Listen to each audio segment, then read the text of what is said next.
Hello viewers, இன்றைக்கி கத்திரிக்காய் முருங்கைக்காயை வச்சு ஒரு தொக்கு செய்யலாமா? தொக்குன்னு சொல்லலாம், இல்லை சைட் டிஷ்ஷாகவும் யூஸ் பண்ணிக்கலாம். இது புளி சாதம்க்கெலாம் ரொம்பவே நல்லாயிருக்கும்.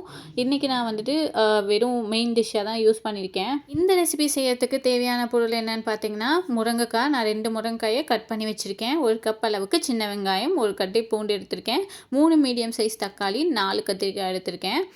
வெங்காயம் தொளித்து சின்ன சின்னதாக கட் பண்ணி வச்சுக்கோங்க. பூண்டையும் தொளித்து வச்சுக்கோங்க. கத்திரிக்காயும் நீங்கள் சின்ன சின்னதாக கட் பண்ணி வச்சுக்கோங்க.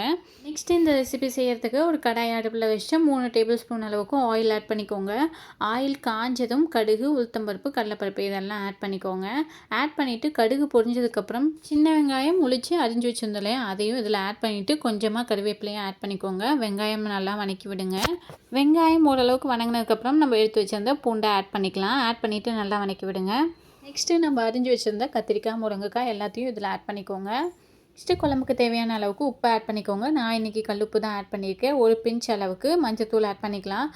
காரத்துக்கு நீங்கள் சாம்பார் தூள் ஆட் பண்ணிக்கலாம். நான் 1 டேபிள் ஸ்பூன் அளவுக்கு சாம்பார் தூள் ஆட் பண்ணியிருக்கேன். உங்களுக்கு எவ்வளோ வேணுமோ அந்தளவுக்கு சாம்பார் தூள் ஆட் பண்ணிக்கோங்க.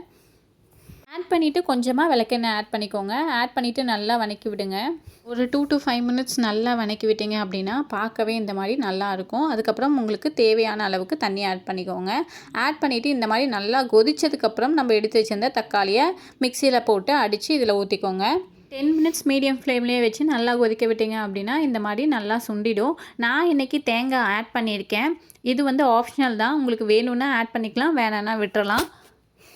பட் தேங்காய் ஆட் பண்ணி சாப்பிட்டீங்க அப்படின்னா இன்னுமே நல்லாயிருக்கும். தேங்காவை ஆட் பண்ணிவிட்டு ஒரு 2 மினிட்ஸ் கழித்து இறக்கிடலாம். அவ்வளோதாங்க, சூப்பரான கத்திரிக்காய் முருங்கைக்காய் தொக்கு ரெடி ஆகிடுச்சு. இது ஒயிட் ரைஸில் வச்சு சாப்பிட்டாலும் செம்மையாக இருக்கும். நீங்களும் கத்திரிக்காய் முருங்கைக்காய் வச்சுருந்தீங்கன்னா இந்த மாதிரி ஒரு டைம் ட்ரை பண்ணி பார்த்துட்டு நல்லா இருக்கா அப்படின்னு சொல்லிட்டு கமெண்ட் பண்ணுங்கள். இந்த வீடியோ உங்களுக்கு பிடிச்சிருந்ததுன்னா லைக் அண்ட் ஷேர் பண்ணுங்கள். மறக்காமல் சப்ஸ்கிரைப் பண்ணிடுங்க. நெக்ஸ்ட் வீடியோவில் பார்க்கலாம். டடா.